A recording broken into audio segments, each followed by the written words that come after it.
Okay. Hello, everyone. Hello, and welcome today to the Forever Grant Training. I am super excited that you are here today. We're gonna have a great time.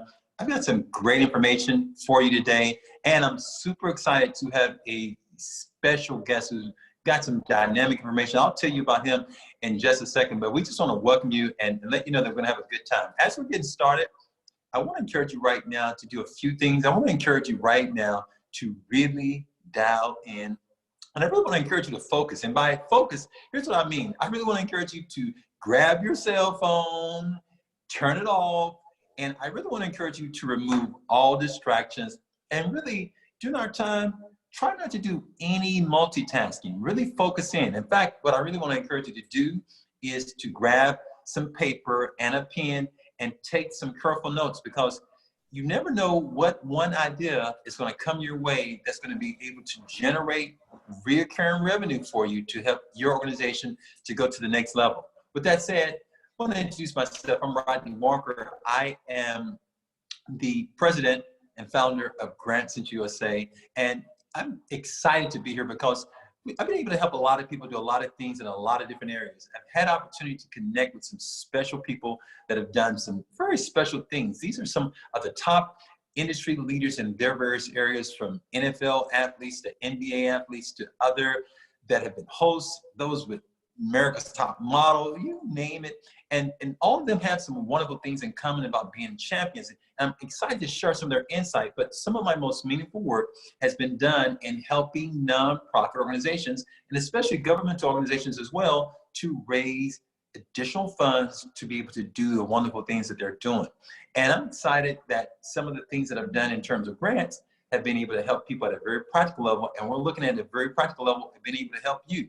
Now, just to kind of give you a little brief background, some of my clients have included the likes of the Magic Johnson Foundation, George W. Bush Foundation, and numerous other nonprofits, from United Way to Boys and Girls Club. And we're going to be taking some information today that is really interesting to me, called the Forever Grant. And I'm excited because I have a wonderful new friend named Brenner.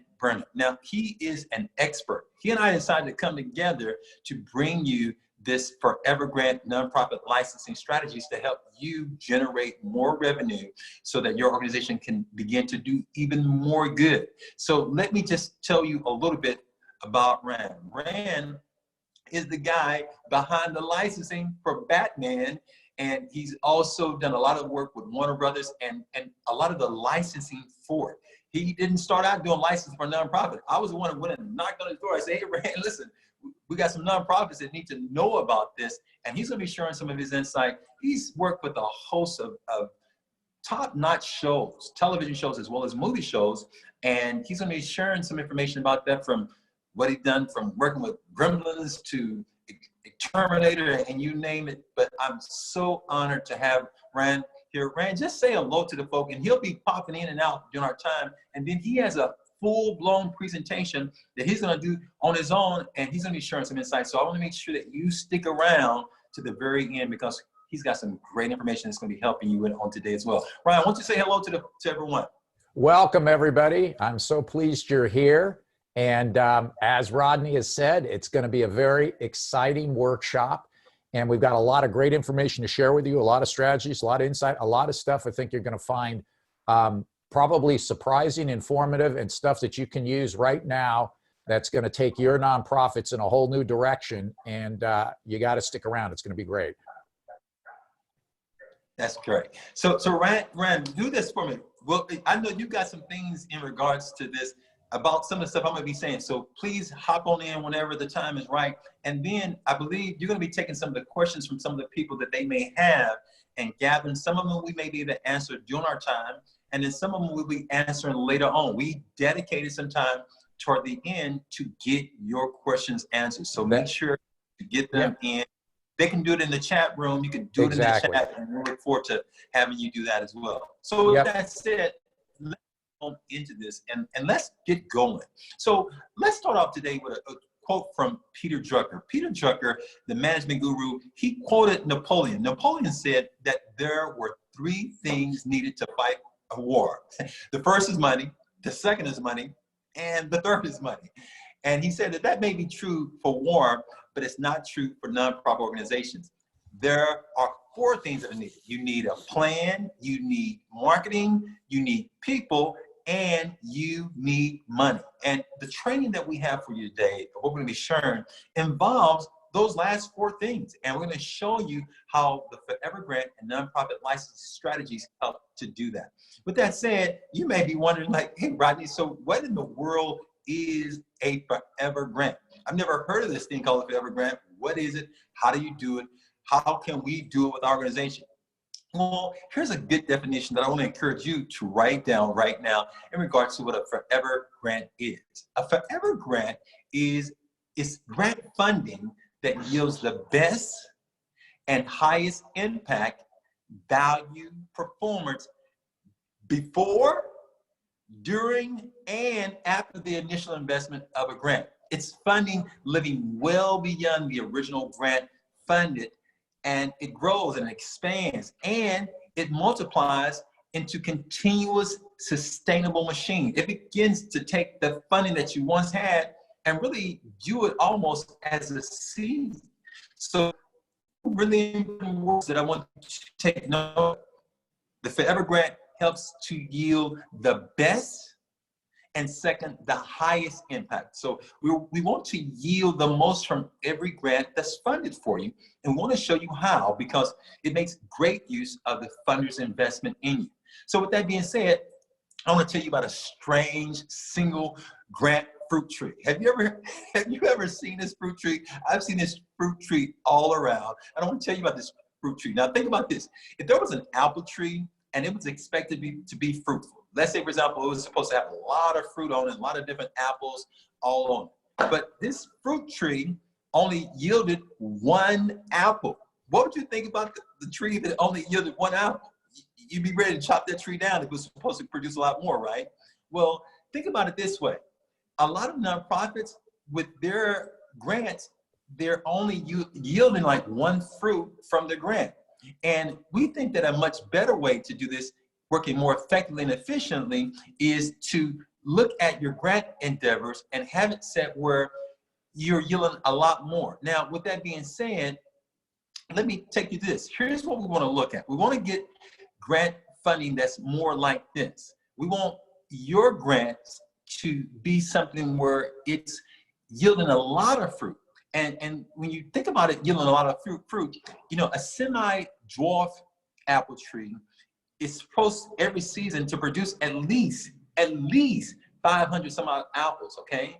Now, think about it over the course of its life of 15 to 20 years, it's producing a lot of apples. And we want to look at our grants as being very similar, where 1 grant that you write and that you get funded on has built-in systems to create continuous funding. That's what we are talking about when we look at the Forever Grant. It's working more effectively, and then it's working more efficiently. So a Forever Grant has some characteristics of it, and I want to share those characteristics with you. The first thing, a Forever Grant is more of a strategic type of grant that you're developing. It requires a different level of sophistication, because you're having to make sure that you're thinking not just from writing the grant to getting funded. You're having to think more strategically, and it requires another level of sophistication, because you're having to write the grant and then think what's going to happen before, what's going to happen during, and then after that grant has been funded. That's where the Forever Grant stuff continues to go to work to bring in more revenue. So it requires a different level of sophistication. It also requires that you and your organization work much smarter, okay? We want to work smarter versus simply working harder. Too many nonprofits are going at it really hard, trying to bring in additional funds, but they're working the hard way versus the smart way. And the Forever Grant helps you to do that. Another thing is the Forever Grant is more about sustainability. It's more about having sustainable funds on the long haul of things, okay? In addition to that, it's actually sexier. Yes, I said it, it's sexier. Why is it sexier, Rodney? Well, it's more attractive to funders. Why? Because this type of grant is something that's not just singly using or yielding one single fruit. It's more fruitful. It's more productive. And the very fact that because it's more productive allows it to become more attractive to funders, because funders want to see their investment go much farther, and they really want to see it go as far as it possibly can. And that's why I say it's more sexy, okay? So those S's are very important for us to remember and consider. Now, let me tell you about the old traditional grant versus the new forever grant. And I want to share why this is so important, because oftentimes we get stuck in our ways of doing something one way, and this is what everybody else has done, and because everybody else has done it, I'm going to continue to do it as well, okay? And I want to really encourage you to think differently about this. You know, I didn't share this with you, but I want to share this with you. When I was first looking at this idea came to my mind as I was reading another book. You know, it's powerful what a book can do, but I was reading the book, and as I was reading this book from this gentleman named Des Maccabee, he shared this concept of an everlasting grant. He just planted the seed in the thought in my mind, and then I started germinating even more, and I started looking at the way that we were doing grants, the old traditional way, which is one way, and I started pondering more about what he was saying in terms of this forever grant type of strategy. And I started looking at ways that could be applied in ways that I saw based upon my observation, and then also based upon my personal use, how that's been applied. And I want to share some of that with you. So let's look at the old way.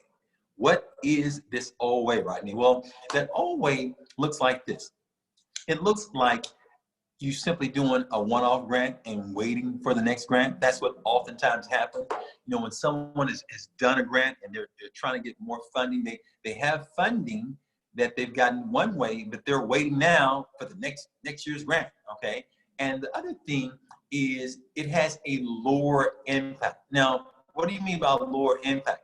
Well, the grant funding is only servicing most of the time just that local group, and it has the possibilities of going much farther, okay? And later on, Ryan's gonna be showing us some very practical examples, and then I'll share with you some as well.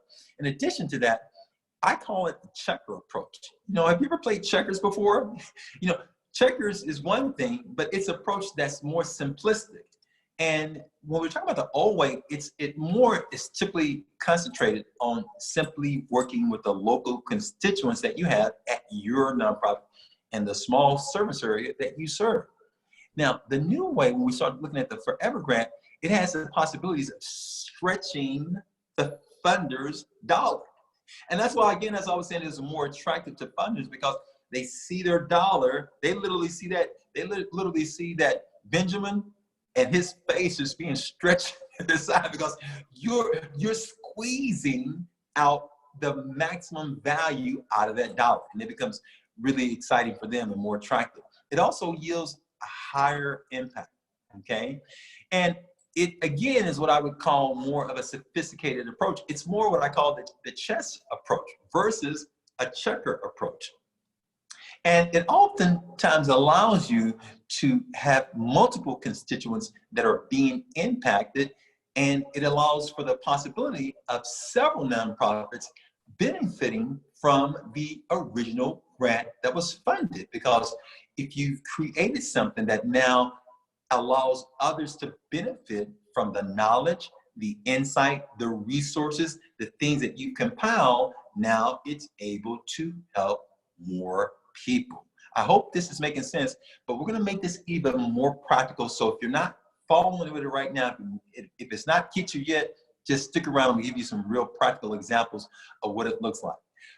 With that being said, let's talk briefly about why the Forever Grant is important, okay? It's important for a number of reasons. First, it empowers you to do more with less, okay? It's gonna empower you to do a lot more with a lot less. I'm reading right now, I've been doing studying on the whole 80-20 rule. And when we look at the whole 80-20 principle of doing more with less, it helps us to work much smarter versus simply working harder. Another thing that's gonna be really important for you to look at, it's a much better use of funding. It's not wasted dollars, it's maximized dollars, okay? So some of what you're doing right now if we were able to look at what you're doing right now and say, great, how do we expand that in a very positive way? Now you are able to help more people, and that funding is much better. I want you to kind of think about this more from the terms of a farmer. A farmer's thinking versus a beggar's thinking, okay? Farmers, when we talk about farmers, the way a farmer would think about this is different. A beggar's thinking is more of a handout mentality. Give me, give me, give me is the favorite word, okay? And what I'm going to encourage you to do is not have that farmer's type of mentality, but to have a thinking that's more different, in that it's not simply begging, asking for a handout. It's the type of thinking that says, no, we are going to maximize the funding and use it in some real strategic ways. So why is a Forever Grant important? Well, it represents advancement. It's advancement in this sense. Think about it from this point of view. There's a donkey, and the donkey is better than possibly walking because you can go a lot farther on the back of that donkey. But which would you rather have, the donkey, or would you rather have the horse? Okay, would you rather have simply the bike, or would you like to have the bike that has a motor attached to it that allows you to go much faster and much farther along? It's like, hey, you can get on the old train if you want to get on the old train, but what about these new zooming trains? Or you can get on the little single engine plane, or you can go much farther, much faster on the bigger plane. The Forever Grant represents that bigger, more innovative approach to going after funding. I hope this is making sense. I hope you're tracking with me, but if it's not, I want you to stick around because we have so much information that we're gonna make this crystal clear for you, okay? Just laying down right now the foundation for you to kind of start elevating your thinking into seeing what a Forever Grant can do. So why, Rodney, are so few people right now doing a Forever Grant? Well, that's a great question. Let me answer it for you. One of the reasons why so few are doing it right now, they're completely unaware of it. They simply just don't know about it. Again, remember, most people are simply followers and going to continue to follow and do what has been done over and over again. And it's when innovation comes along that we start seeing, oh, there is a better way to do it. Okay, oh, there is a way that can yield more fruit. Oh, there is a way that can yield more money and can bring in monies and resources to us on a continuous basis.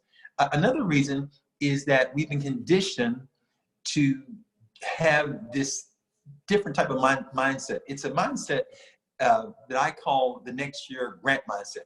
So we've been kind of conditioned to do the opposite, where we simply, again, have our hands out with this gimme, gimme, gimme mentality. We want to get rid of that mentality. You know, in fact, today I heard a story. The concierge came to me and said, hey, he told me this powerful little story. He was telling me about his father. When he was a little boy, he simply wanted to, he was delivering papers and he wanted his dad to buy him a bike. He said, hey, Dad, will you buy me a bike? And instead of his dad simply saying, okay, yeah, great, we're going to go buy you that bike, he says, hey, son, you're working now. If you save your money, we can go and buy one. So you now are being empowered to go after your own bike, okay? And it's similar to the Forever Grant. It's literally empowering you to be able to go after this funding, okay? So we're teaching you how to fish, in essence, what this is all about. Now, other people don't do it because they simply don't know how. They don't know how. And that's why I'm so happy that you're here, because you are getting ready to learn how. In addition to that, it is not being encouraged from the top. You've not been empowered to do this from the top. That's another reason why some people don't do it. Now, let's flesh this out some more. Let's look at some case studies. I believe these case studies will help to bring it to life. And as we look at it, here's some things. Head Start, I'm going to share with you Head Start, how Head Start went from local to national. I'm going to share with you some information about how IKEA went from local to global. And I'm going to share with you an example about a nonprofit organization who basically took their trainings and turned it into online trainings. So some of you may know back in 1965 or so, the Head Start, the organization that has impacted literally millions and millions of children and families, was originally started. Now, it was originally started as a catch-up summer school program, but it eventually got scooped up and became what I consider to be a forever grant, in that it ended up going from simply receiving foundation funding to funding from the federal government, to the point where it actually became a program of the government, okay? But think about it, it started out as a single program that was only impacting a single community, and then got lifted up to being something much greater. Now, out of Head Start also came something that was very powerful. They started doing a television program, and that program, one of those programs, eventually became what we know to be Sesame Street, okay? Now, Sesame Street went on to do all kind of licensing things. Later on, Rand's gonna be telling you some more information about that, but I want you to see how something starts small and has the abilities to start having a much greater impact, and Head Start is just simply one example of that. Now, in addition to that, when we start looking at the top 10 nonprofit organizations, the top 10 nonprofit organizations, if we were to look closer, you'll see the top 10 listed here. But if we looked at just the top 5, the YMCA, looked at Goodwill Industries, we looked at United Way, and we even looked over at Catholic Charities USA. Here's what we find. Look over in the section where we see it said program service. Only one of them is not necessarily getting funding from their program services. So literally 4 out of 5 have built into their strategies ways of getting funding from their services that allow them to have recurring revenue. So with that being said, you probably have already contributed to something. As you see at the top, that thread of hope, here's One Catholic Charities thrift store. Many of us have been maybe to like a Goodwill or a Salvation Army. Both of those have created streams of revenue that bring revenue from services, some of the social entrepreneurial type of aspects that bring funding from those areas. Even like the YWCAs and YMCAs of the world, they have their facilities for workout, where people can work out. They pay fees. Those are fee-based services that continuously bring funding in again and again. With that being said, let me tell you about IKEA. IKEA is known for selling what? Affordable furniture. You may know them best from that. You may have some furniture in your place right now from IKEA, but let me share with you a couple of things that you may not know about IKEA. Did you know that IKEA is actually a non-profit? Yes, it is. Just in case you haven't had opportunity, I want to encourage you afterwards, go over to YouTube and just type in why is IKEA a nonprofit. You'll see like a 2-minute video there, and it explains it. One of the things you're going to find out is that they actually have some licensing that takes place. So in essence, they generated, but listen, I can't even get to tell you how much money they generated, but they've taken their organization and generated ways to get maximum funding continuously. So they're not standing in line trying to simply get a grant. Now they're handing out grants, and they've gone global as a result, okay? Now, you may be saying, Rodney, yeah, that's good for the big boys, but what about us? We're like a little nonprofit trying to do some things in our community. Well, don't worry, I got some information to help you. Let me tell you about one nonprofit management organization that I was doing some consulting and work with.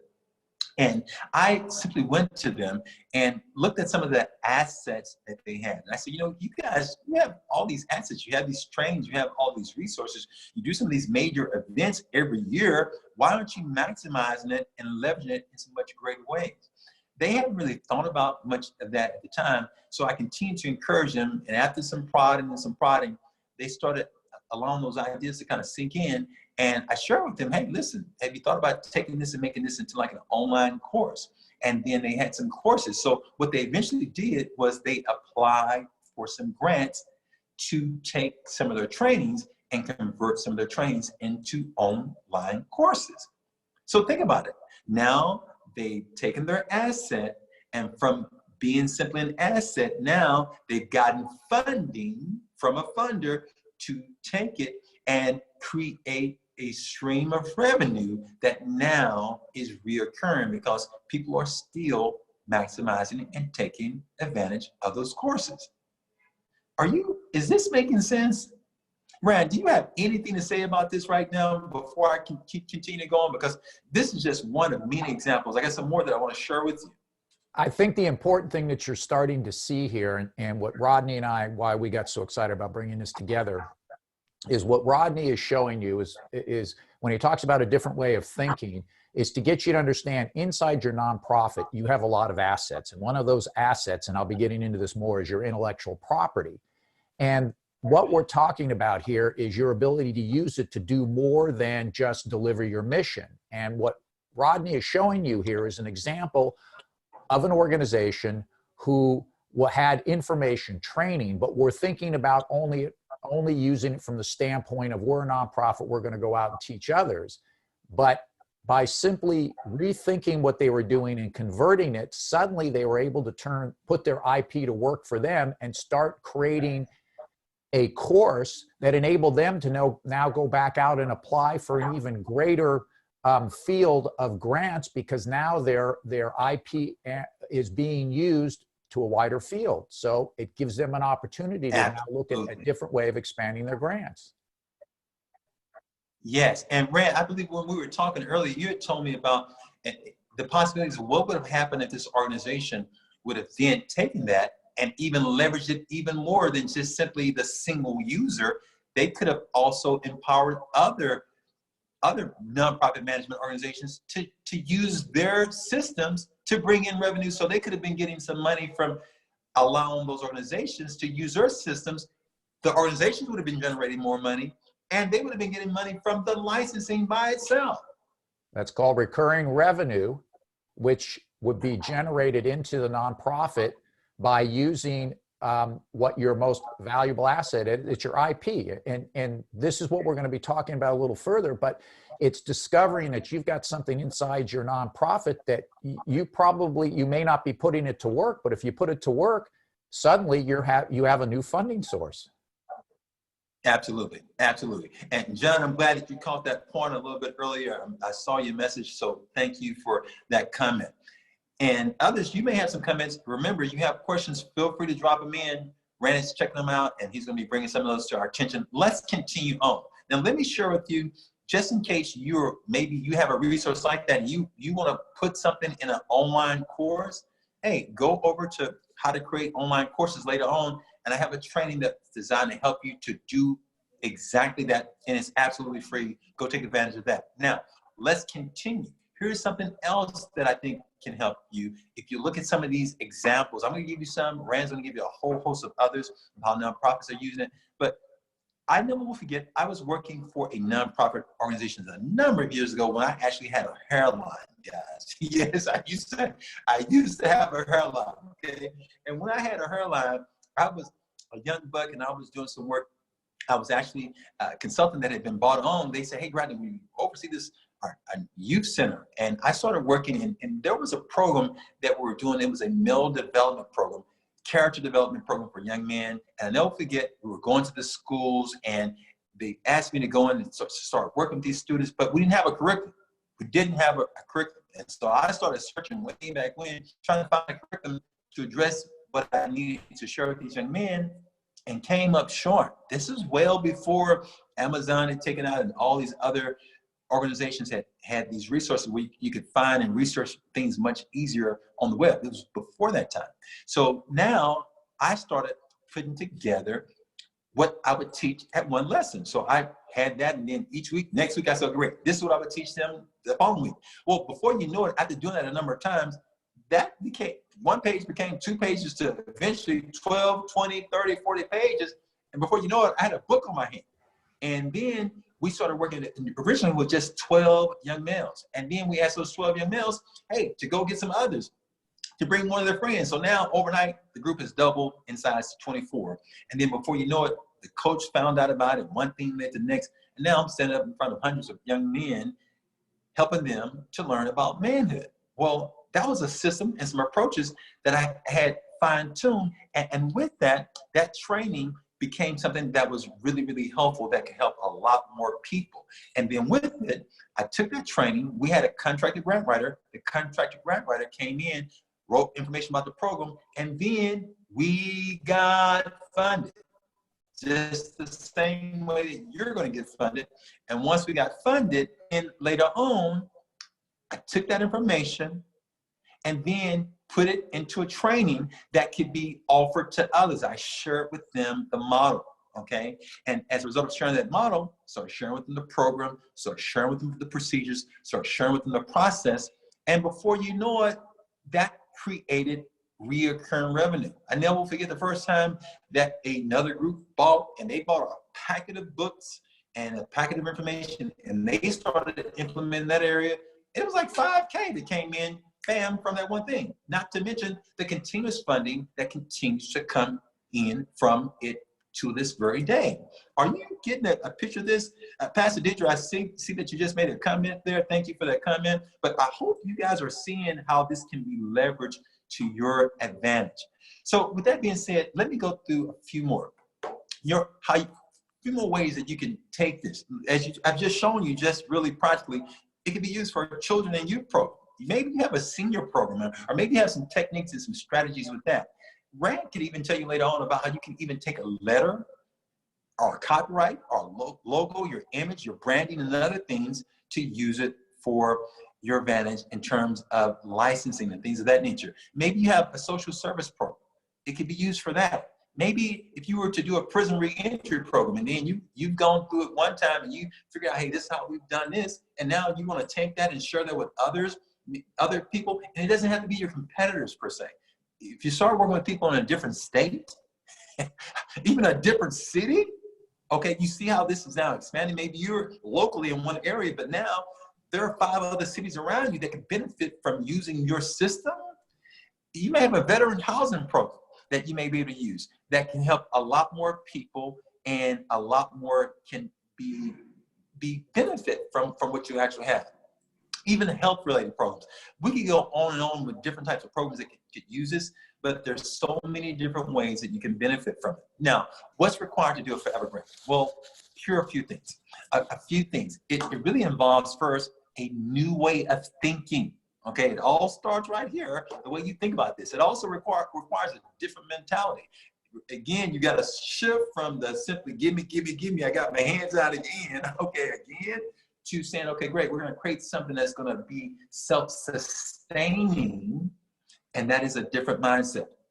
Also, it requires a strategic mindset. Maybe right now you haven't been operating as strategically as you'd like to, and maybe it may be helpful for you to align yourself up with a consultant that can help you to do that very thing. Or maybe your organization can start thinking more strategically by planning out and looking at your grants differently. It also requires organizational buy-in. Now, if you don't have buy-in from the top, your executive director or president of your organization, they're not thinking in these ways, and they don't have buy-in, or maybe the board doesn't have buy-in, or oh, we're afraid what this. No, you got to look at it differently. You got to be willing to do what others are not willing to do to have what others won't have.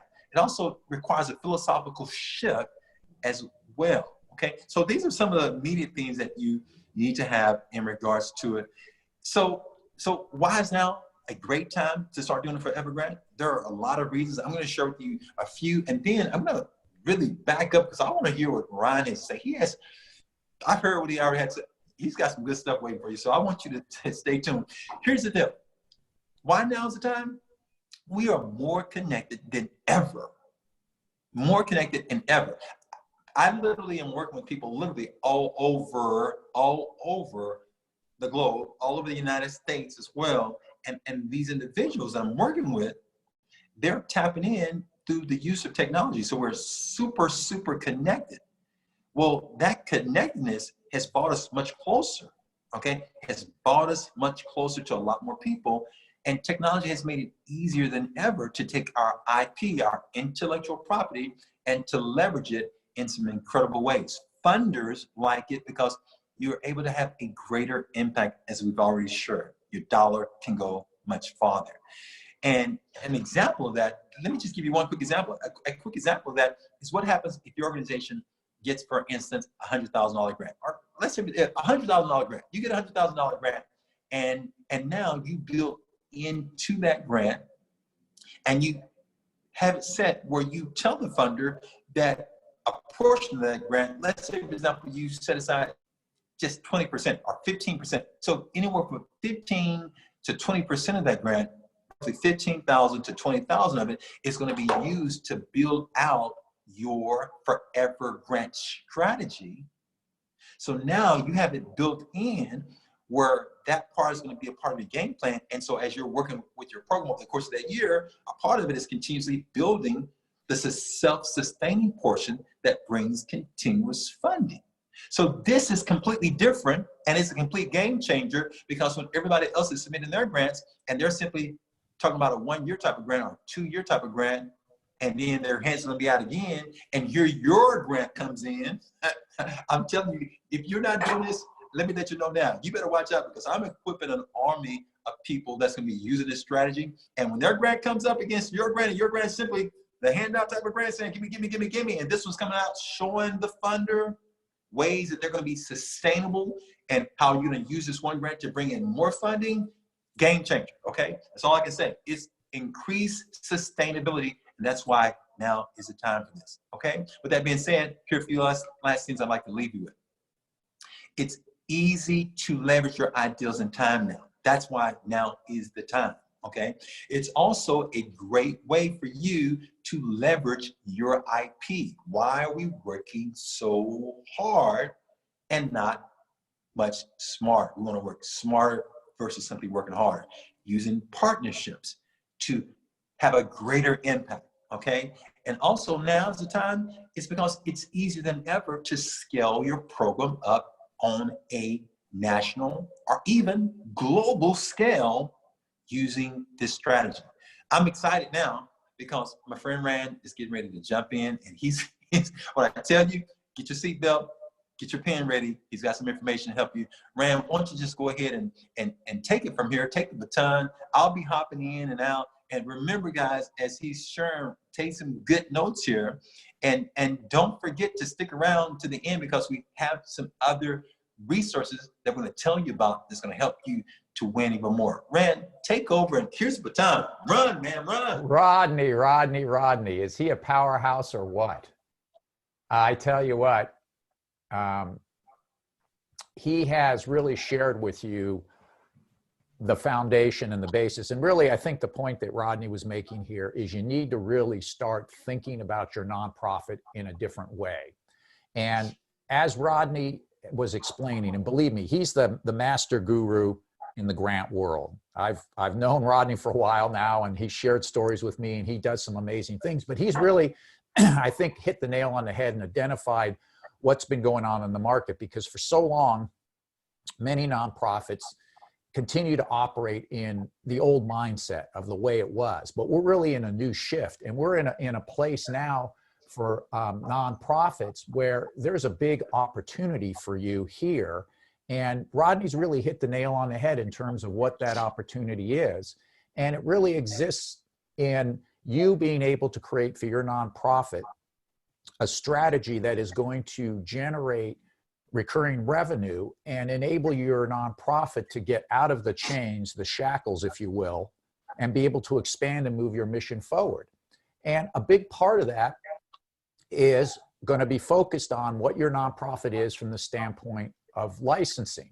Now, what I'm going to take you through, and as Rodney set the stage so nicely for you, is why licensing. I want to talk about your nonprofit IP, because every nonprofit has intellectual property. You probably don't even see it, or you may not understand it, but I can assure you your nonprofit has intellectual property. And then how you use that intellectual property. And I'm going to talk about specific licensing strategies. And Rodney touched on some of these strategies for you, but there are more and a lot of different ways that you can create this recurring revenue. And beyond recurring revenue, by the way, as Rodney had explained earlier on about scaling and sustainability and leverage, these are all part of what licensing can do for you. And then I'm going to take you through some key points on how it works, some important points that you need to understand about licensing. And then we'll sum it up and we'll talk about answers to questions and answers. So let me start with this. And Rodney introduced you. I got started in the entertainment business way back when. And when I first started in the business, licensing was not a primary business for the entertainment industry. In fact, they didn't think much about it at all. Their business was, we make movies, we put movies in movie theaters, and we syndicate it, and that's our business. And this merchandise is nothing but a bunch of tchotchkes that are cheap, and we don't want anything to do with it. Well, at that time, I was brought on board, and the licensing industry did not exist in Hollywood for the most part. In fact, if you had gone to Fox for the first Star Wars movie, you could have talked to a secretary in marketing and picked up a Star Wars license for about $5,000 because they had no licensing division. They didn't believe in it.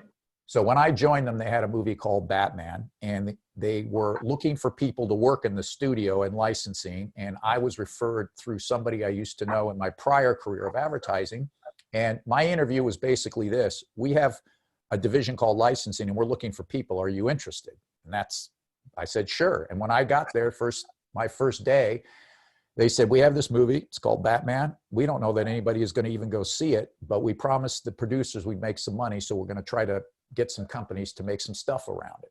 And I said, that's great. Can you tell me what is licensing? I did not know licensing. There was no training program for it. They handed me a phone and a desk and a list, and they said, go call some companies and see if you can put some deals together. And that literally was the start in the business. And again, there was no other studios that were licensing. Disney had a small group together. Universal didn't have a licensing staff.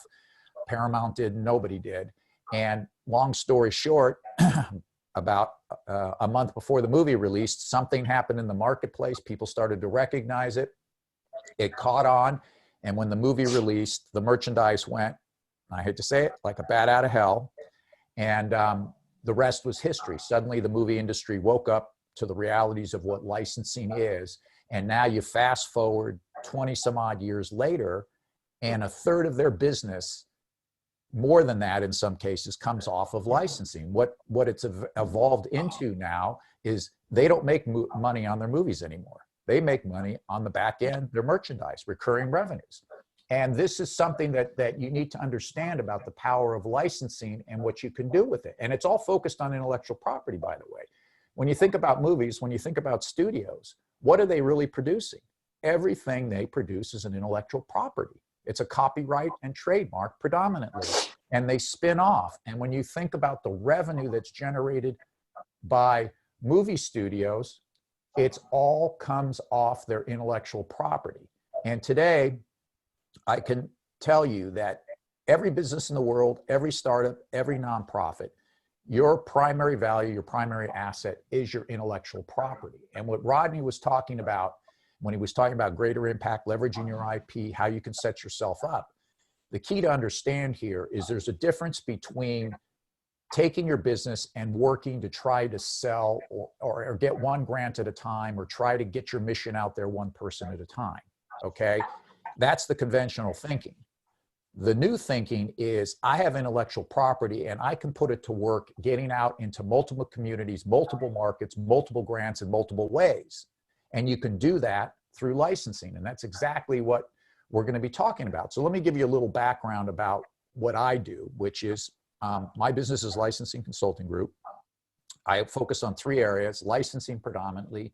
Then there's the strategy and IP audit. And I'm going to be talking about all 3 of these. But for my clients, bring me on board because they are interested and need somebody to assist them in licensing out their intellectual property. So when I work with clients with licensing, they bring me on board to handle the whole program for them, from figuring out their licensing plan and strategy, identifying their IP, figuring out what's licensable, how to package it up, how to market it, how to present it, how to negotiate it, how to get the deal signed off, how to work with licensing partners, and then how to make sure that everybody is doing what they're supposed to be doing on the licensing agreement.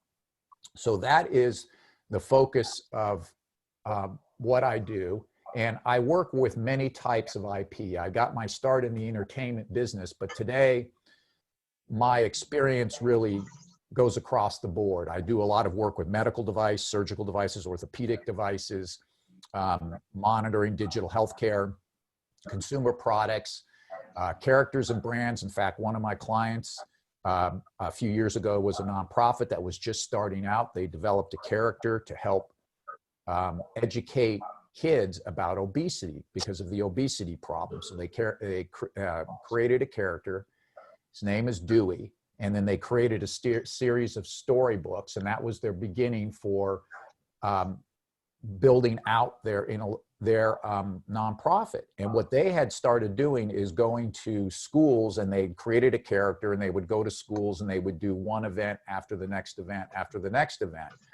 And so when they came to me, they said, look, Rand, we need to find a better way to do this because we're only in 3 or 4 schools and we're not expanding. And that's when we started talking about licensing and the fact that they could take their character and they could put their character to work. Instead of them working, they could put their character to work. And the way that they could do that is by taking their character and letting other companies use that character into the use that character in the marketplace. So one of the first deals that we were able to put together is a huge supply distribution company that went into schools. We spent months talking to them, and eventually they agreed that they would apply Dewey Does to a number of products that they were taking into schools, and they would roll it out and work with the company in helping them at each event to bring in branded products for the schools, because schools are very specific about what you can and can't bring in there. So they had to be very selective. But long story short, that's where they got their start. And through licensing, they eventually built themselves up, received money, because now they were able to go back and get grants as a result of showing how they were building their program. Because remember, you know, like anything else, if you go for a grant and you have a very focused mission of saying, this is all we do, then you limit your grant opportunities, just like you limit your sales opportunities. If we only go to one market, this is all we got. But if you expand what you do and you say, look, now we are going out to schools, now we are going into communities, now you have an opportunity to go back and say, wait a minute, we can now go after grants that have a broader set of requirements in terms of what they're designed to accomplish. Maybe they're designed for community support. Maybe they're designed for after school. Maybe they're designed for education. The point being is you can apply your intellectual property to these different missions or goals or applications. And by doing so, qualify your nonprofit for greater funding opportunities. Other types of intellectual property I work with, entertainment. Hey, Rand, let me ask a quick question, Rand. Yeah. That nonprofit that you work with there, did that nonprofit sound like it was a newer nonprofit? Is that it was correct? Brand new. They were a startup. It was wait. You said it was brand new? Yeah, they had been operating on their own in a couple of schools. This was back in the East Coast.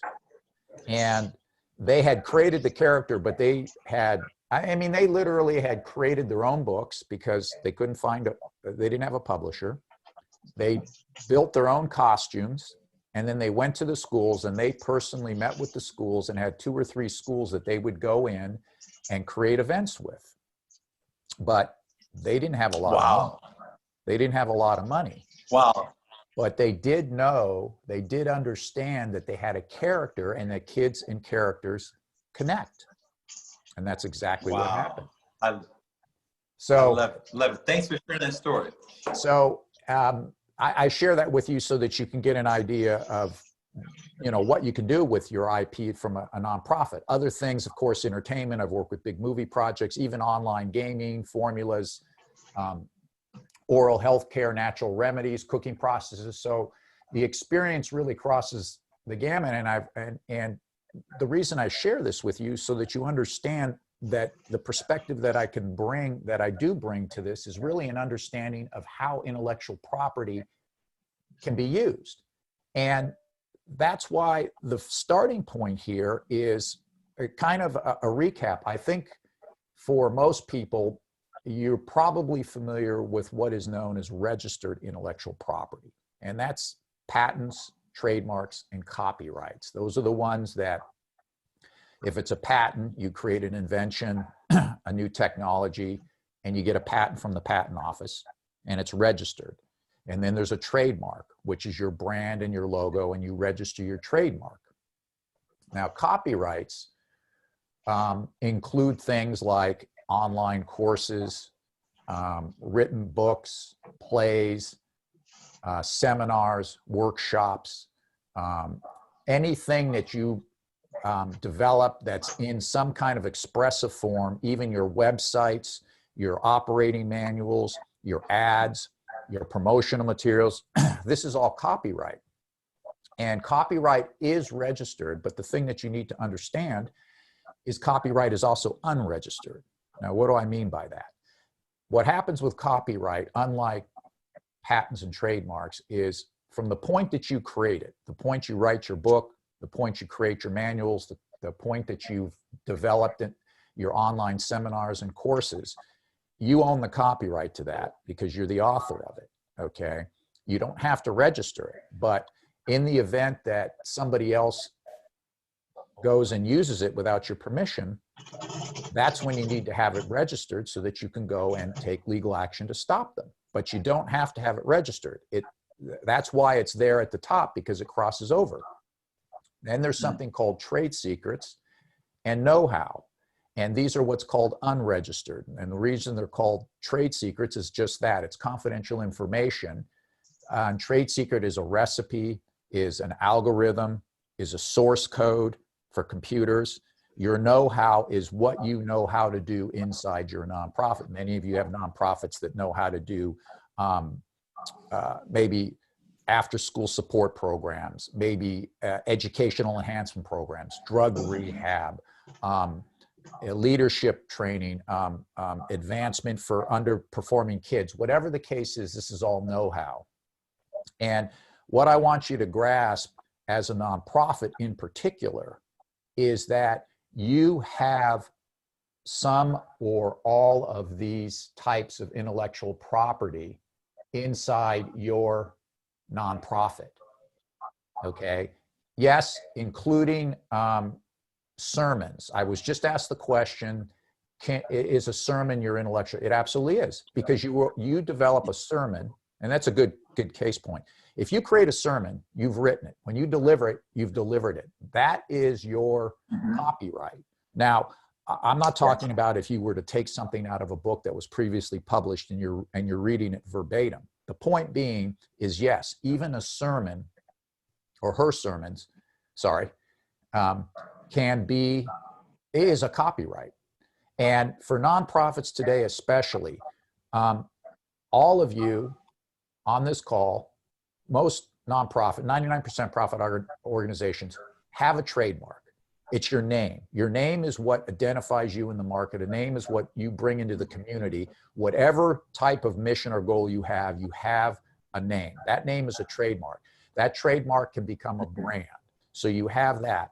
My guess is that just about all nonprofits on this call, you also have some form of know-how in terms of what you do inside your organization to deliver what you do. And my guess is you also have copyrights.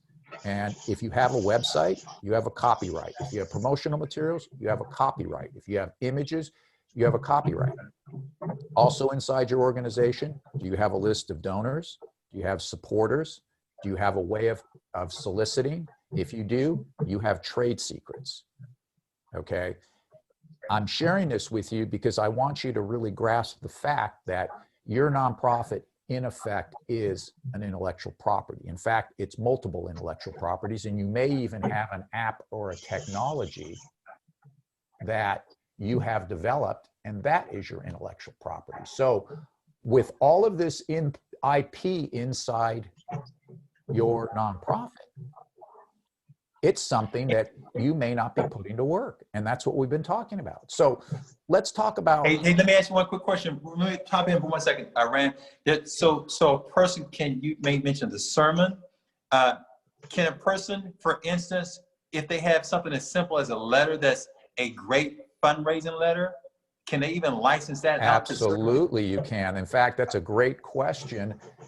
That today, what you have, it's a system. And whether it's copywriting, marketing, a better way of selling, a better way of training, if you've perfected a marketing letter that works, let's say you perfected a marketing letter that sells more property or that generates leads and can be applied to other industries, that is your copyright.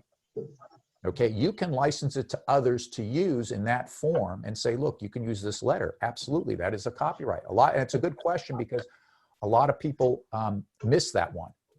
They have a lot of things that they develop from a marketing perspective that works, but they don't see it as intellectual property. So what licensing does is it takes your intellectual property and it transforms it into revenue.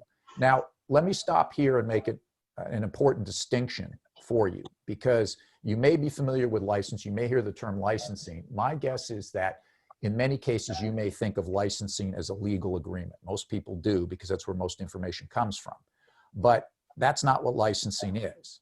Licensing is a process. Now, part of that process is a license agreement. That's the legal part.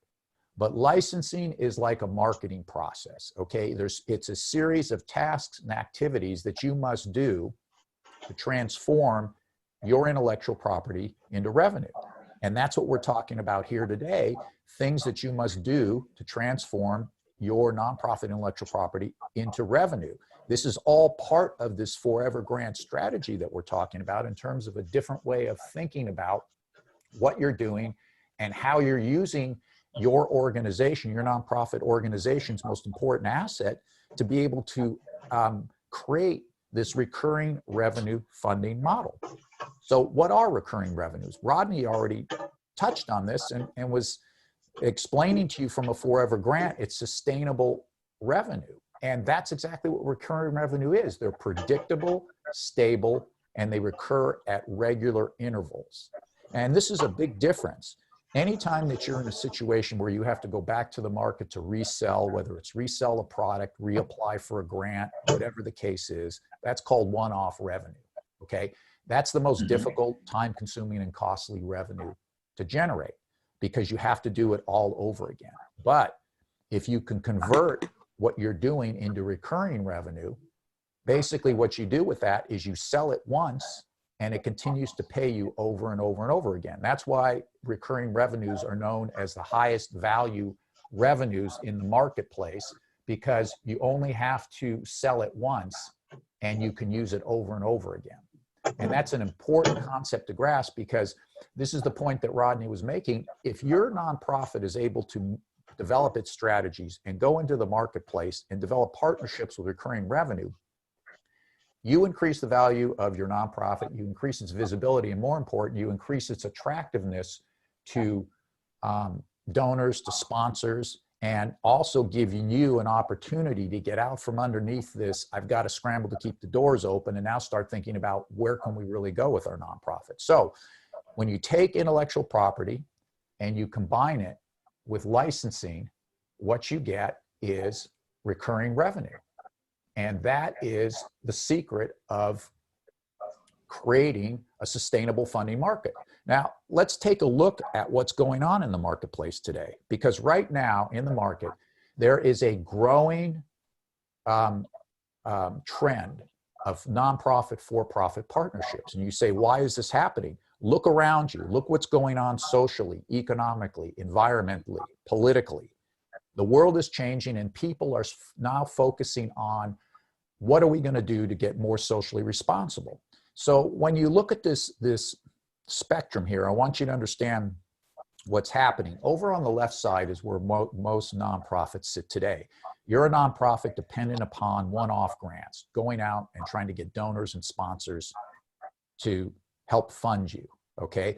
On the other end of the spectrum is the purely for-profit company that's out there just to make a buck and get some money in. But here's the opportunity that's being created in the middle.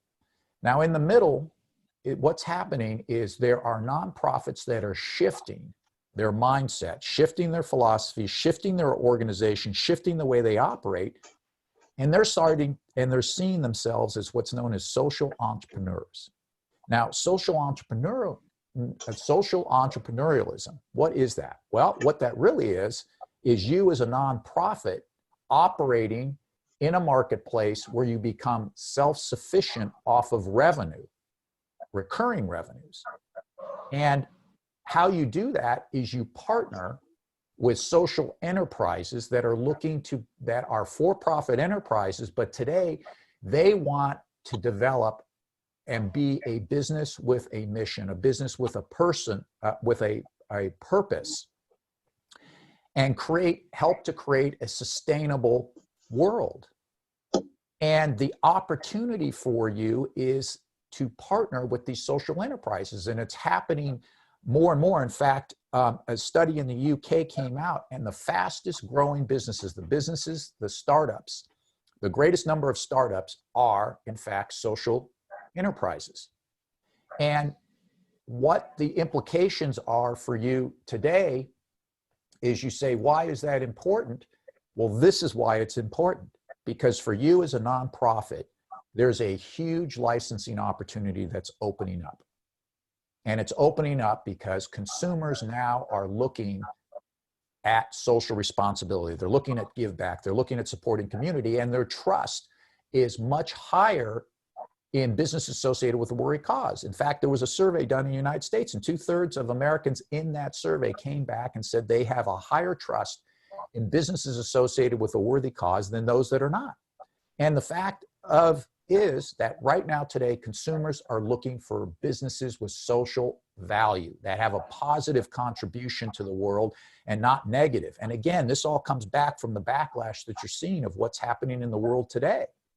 And so consumers are voting with their pocketbook, okay? And that's a very important thing to understand, is because they're voting for their pocketbook, it means that businesses that are associated with a nonprofit cause are receiving not only good PR, okay, good publicity, but they're also receiving a high ROI, a return on their investment, from the positive good that they're doing in the world today.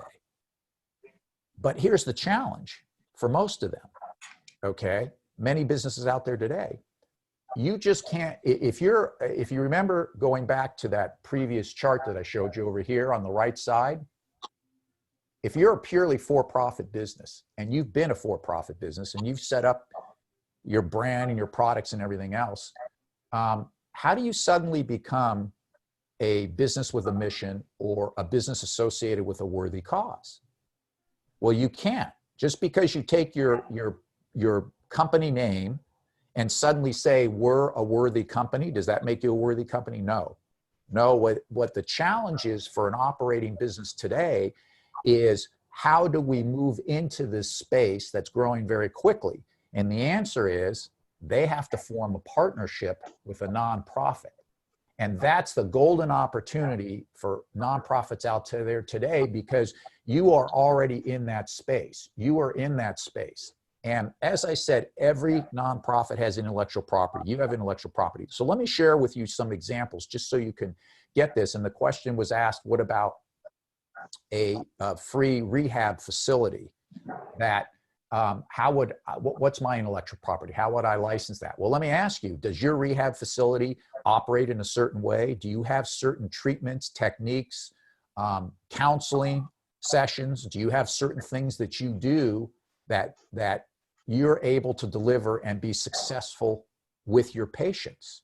If you do, you have what's known as an operational secret sauce. It means you do something different that somebody else doesn't. You also have a brand, okay? You have a brand that's out there helping people. And it's important to understand that, as I said, every nonprofit has a brand, but you also have something going on behind the scenes. Citizen Schools. Citizen Schools is an example of a company that basically is going out to work with, has an operational secret sauce to help kids improve in after-school activities, especially for kids that have low achievement, low self-esteem. They've created an operation, a way of delivering better support services, better resources for kids and after-school programs. The same thing holds true for Match Education. You see a lot of these nonprofits are coming through, and what they're doing is they're licensing their operational expertise. They're licensing their process for helping kids to improve their education. They're licensing their seminars, their workshops, their worksheets, their training, their whatever the case is. What they're doing is they've bundled it up and recognized that what they do is valuable. Fresh Food Connect. Many nonprofits today are using the technology platform of apps.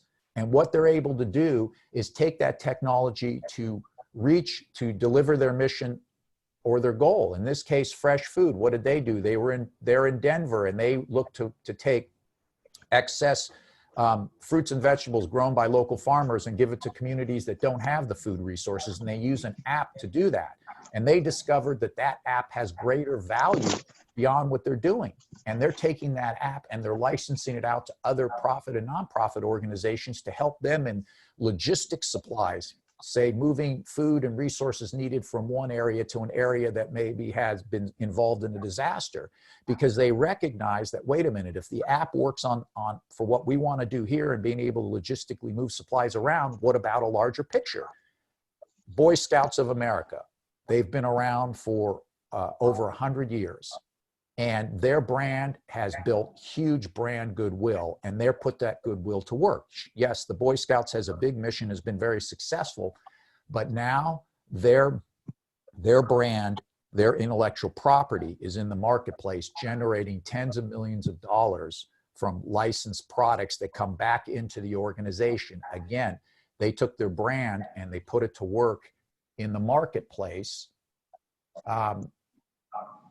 creating revenue, recurring revenue. And that's what you have to get here, is that these types of nonprofits, your nonprofit, has something inside it, has a brand, a technology, a logo, a process, a sermon, a procedure, a workshop, whatever it is. You have nonprofits. Yes, I will license my passion. Well, now with Rodney, what we would do is we would package him up and we would turn it into the Rodney Passion Course. And I can assure you that we will get people up and motivated, and they will be delivering their workshops, seminars, and creating a workplace environment that is going to be fun and exciting. So, all right, we'll sign you up. We'll sign you up, Deidre, Pastor Deidre. Well, you got me jacked up. I mean, it's working right here. I mean, I think we can just license this alone. Exactly. So, hey, let me ask you this, Ryan. There was something you said a little earlier, and when people were talking, they were asking some things, and I think it was really powerful, because I think the light bulb is going off on some people to realize, wow, we are sitting on something that we didn't even know that could be licensed out. Bingo. Be leveraged. And I think the light bulb is hitting people now. It's the same light bulb that hit me when I was like, wow. That's the point. And that's the point. I'm going to take you through a little bit. This is the point.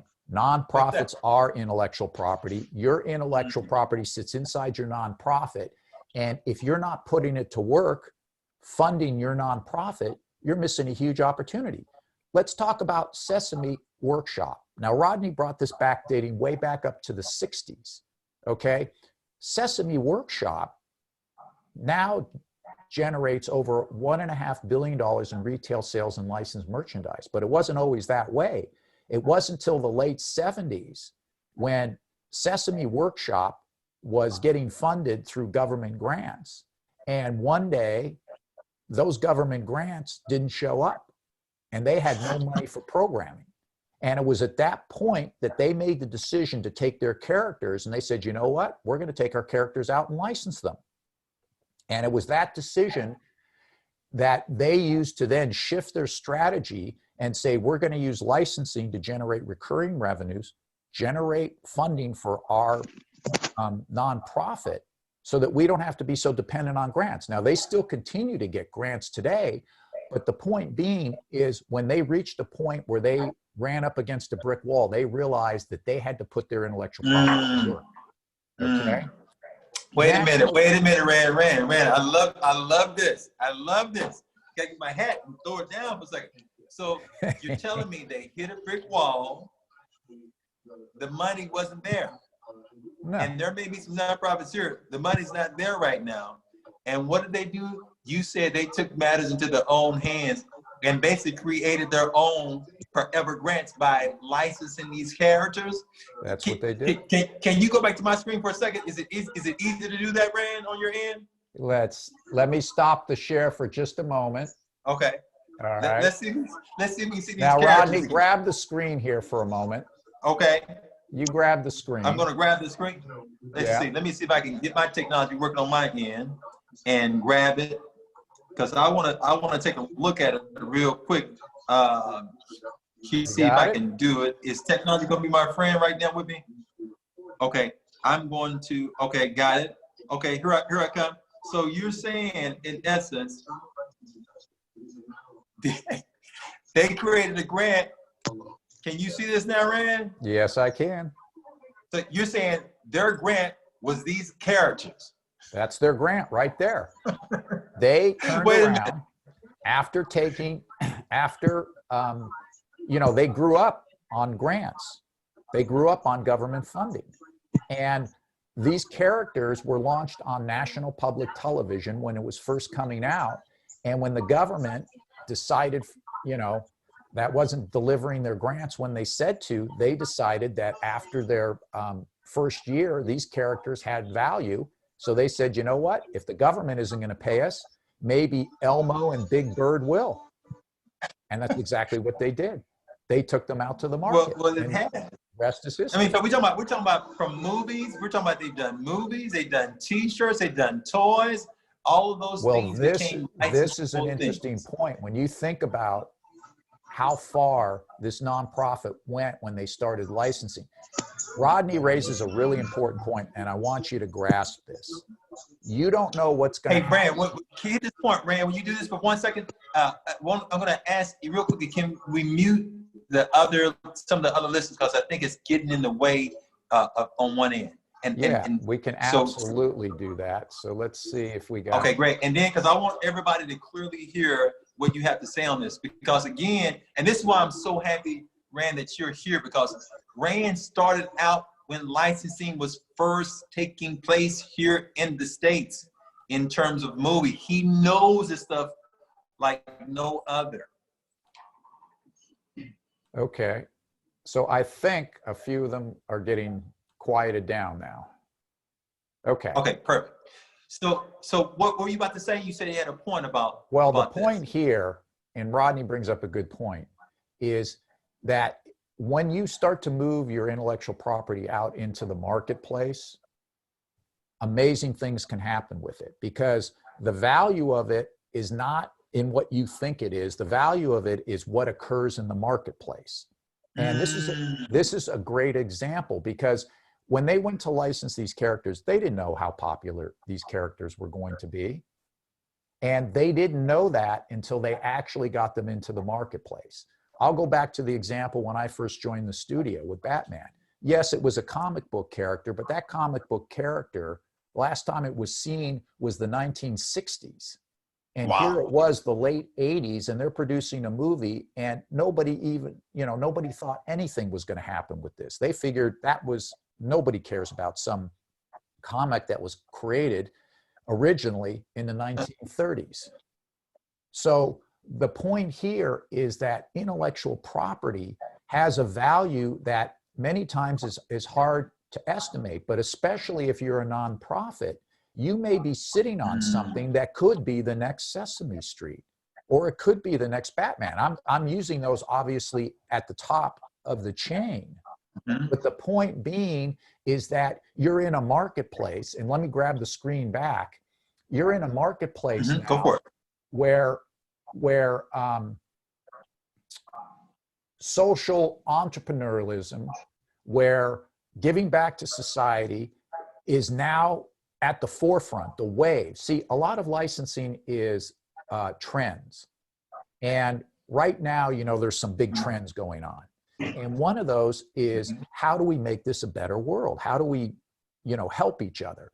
And this is a huge opportunity for nonprofits, because that's all nonprofits, or most nonprofits, are founded to do just that, to help create a better place in some way.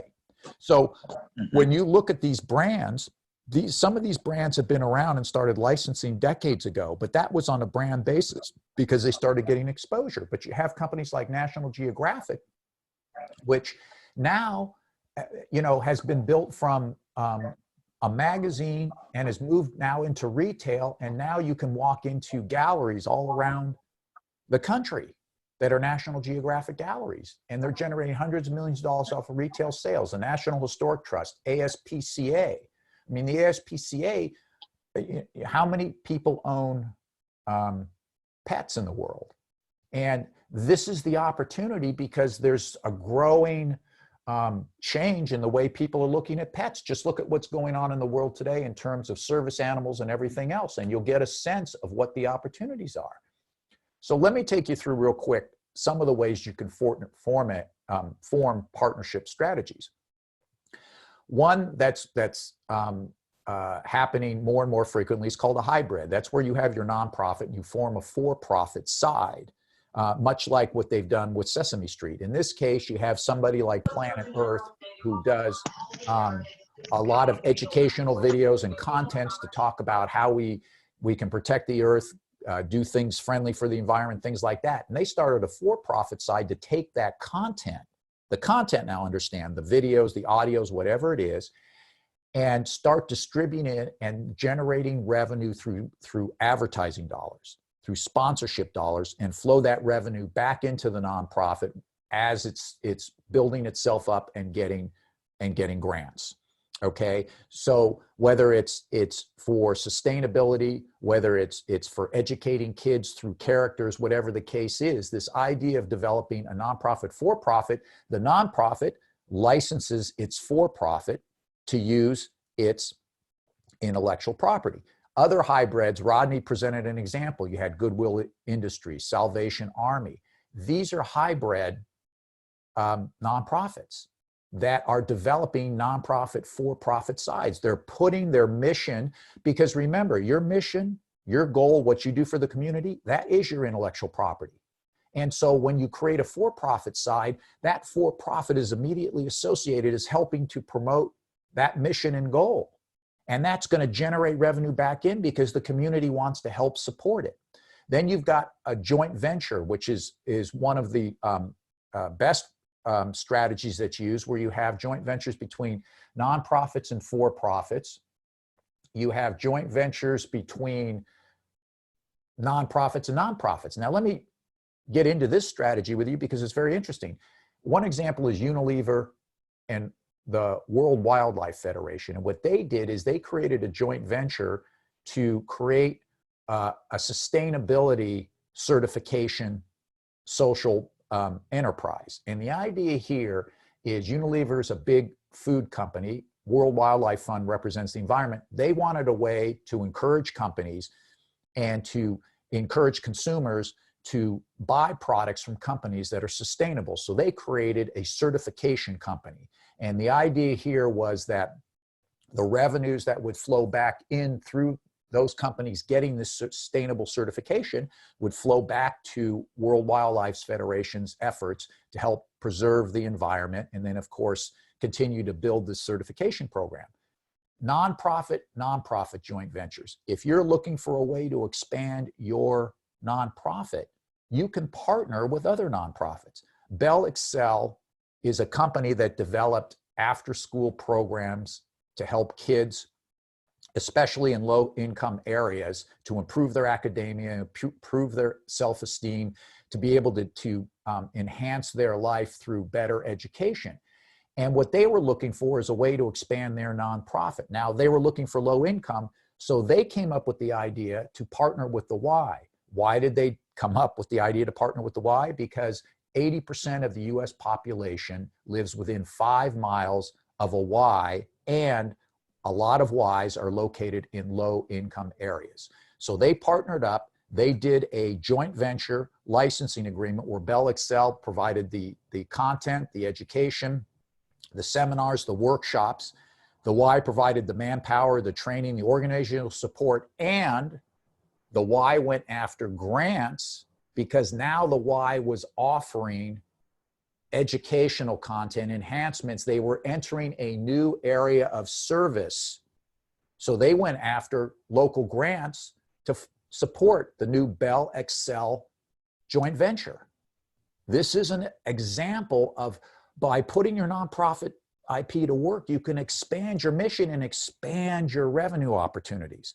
Look at the Red Cross, just another example of a brand extension. They took the American Red Cross, which is a very visible brand, and they've moved it out into the community. And now you'll find all sorts of branded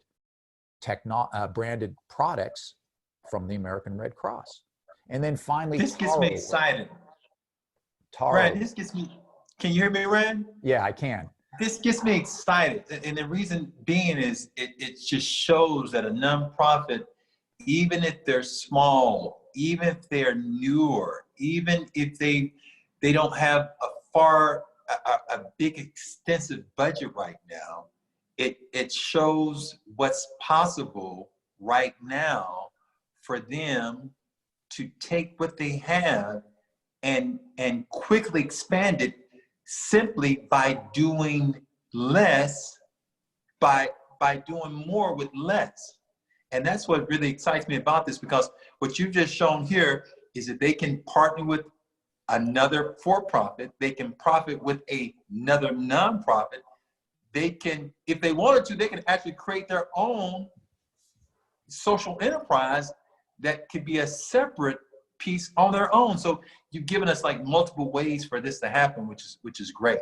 Absolutely they can. And that was the final example here with technology. Many nonprofits today, as I said earlier, are developing technologies. I don't know if you're familiar with Taro Works, but they were a spin-off from what's known as the Grameen Foundation. And they had created an app to help farmers in Colombia to be more productive. And they spun that app off because they saw that it had more applications, and they created Taro to go out and sell and license that app. And what has happened since then is Grameen has grown to be the largest nonprofit microfunding bank in the world. And a lot of those funding, the microfunding comes through their app technology, which evolved as a result of starting they literally spun off a startup, went out and raised money, and used that startup to scale their technology. And hey, that's Rand, an example of how they scaled their mission.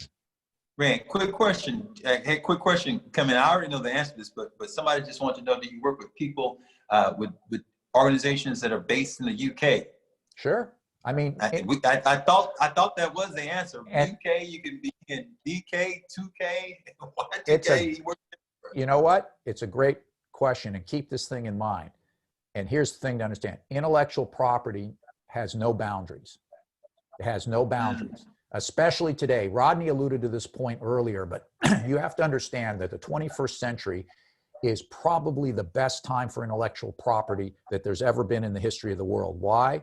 Because for the first time, nations around the world who were not participants in the intellectual property economy are now getting their act together, from China to Central and South America to Africa to the Caribbean countries that 20 years ago had no infrastructure and mature intellectual property laws. Today have put in place intellectual property laws, government agencies, assistance, legal systems. And licensing works around the world. Doesn't matter if you're in Tokyo or Toledo. It works the same. And your intellectual property is not blocked by any boundary. You may have something here in the United States as an intellectual property that you're doing. Maybe it's a technology, maybe it's delivering certain courses, maybe it's support, maybe it's rehab. That same IP has application outside the United States, because if you're working on a mission to help educate people, rehab people, improve their health, move supplies around the world, it's a global issue. And the fact is, your nonprofit has come up with a solution. You have to remember that when you're out there solving social problems, by its very nature, when you say you have a social problem, if you come up with a solution for your community, you can bet that there's other communities and nations around the world that have the same problem. And if you have a solution, they want to talk to you. And if your solution works for them, the way that you create the partnership, the way that you can expand your mission, the way that you can generate revenues is to form a partnership through licensing. So this is what is so exciting about it. And that's great. You have to, and keep in mind, let me just get through this here because we're getting a lot of questions and we want to be able to answer them. Let me just give you, we've talked about some of these, but the biggest benefits and you've heard this, recurring revenue, sustainable funding. But keep in mind, if you use licensing, if you build out your nonprofit, you're going to also attract more donor dollars, okay? Because they're going to see that you're taking, your strategy is moving your mission into the market, and that's what they like to see. From the standpoint of risks, the biggest risk that you have on a nonprofit, you have to make sure you have the right partner, okay? That's the most important thing.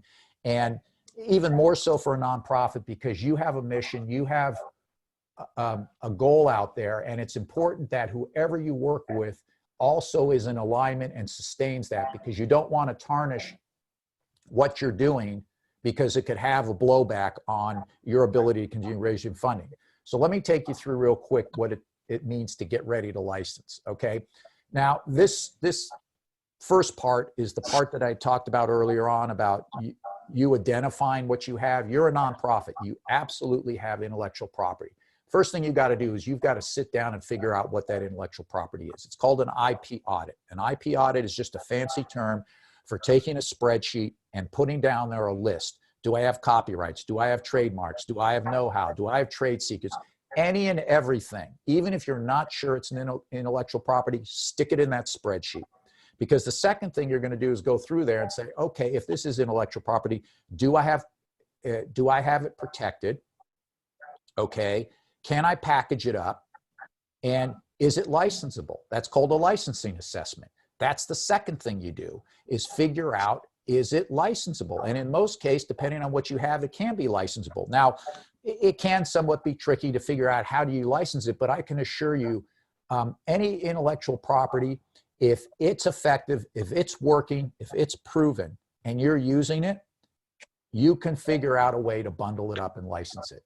I work with many types of intellectual property, and I can assure you that if it works and it's effective, we can figure out a way to license it.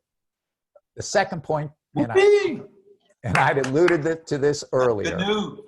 I alluded this to earlier. Well, the thing you have to keep in mind about licensing isn't a constricting process. It's not a constricting agreement. It's the absolute opposite.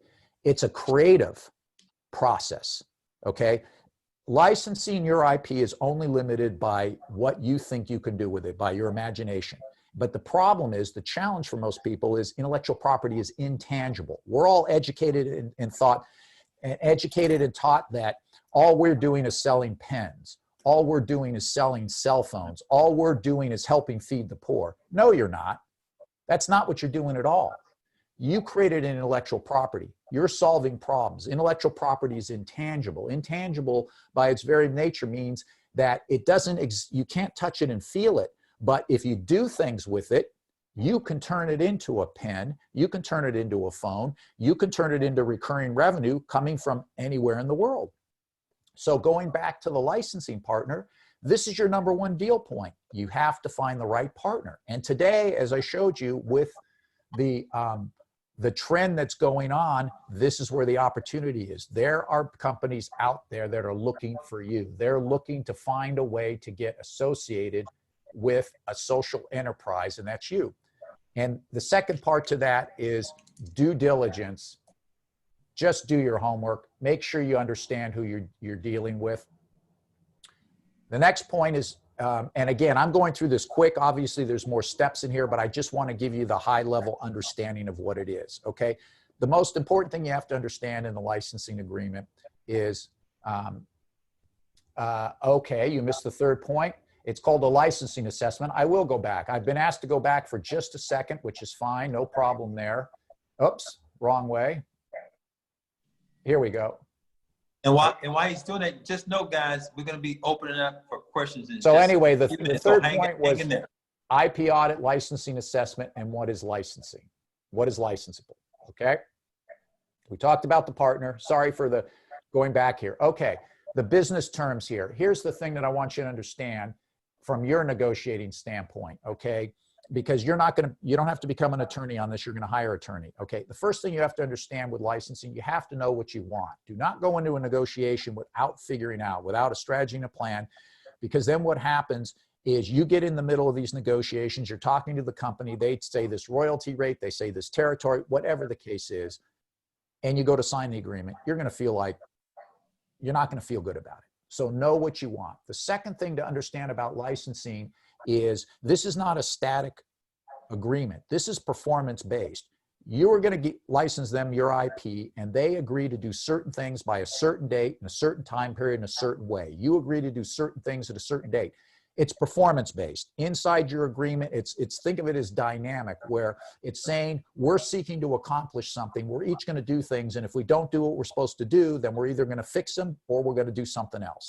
So it's really a win-win situation. But here again, the most important thing to understand when you do licensing, do not go into a bad deal. I don't care if the biggest company in the world approached you and says, I love your little nonprofit character and I want to license it, I'm going to make it $1 billion.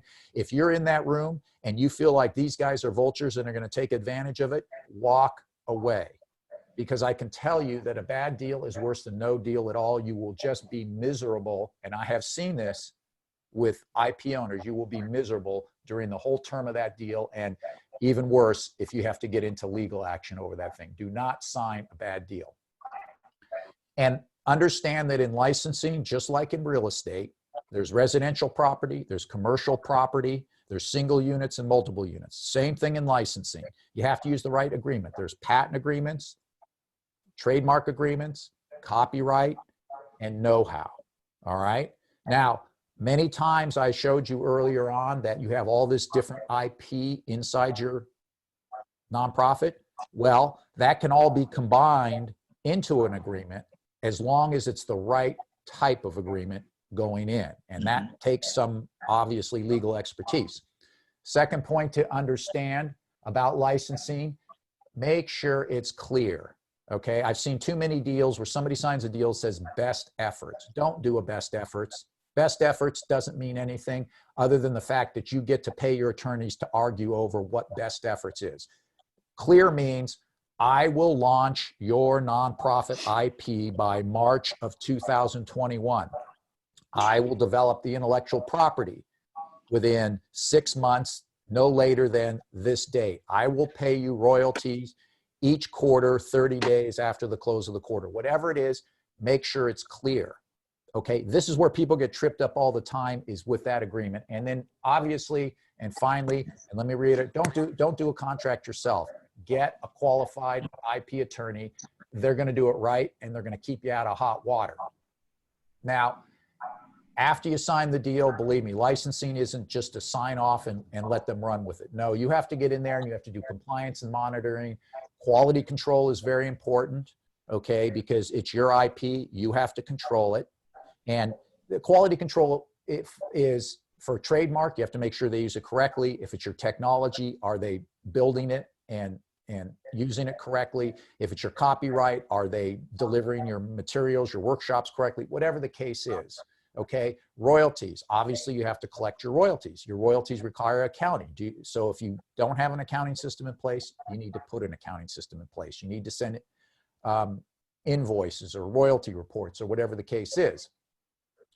So, and going back to compliance and monitoring for a moment, I had said earlier that there's performance, you're negotiating performance clauses in your agreement. Well, that's what compliance and monitoring is about. You have to monitor those performance to make sure that everybody does what you're saying.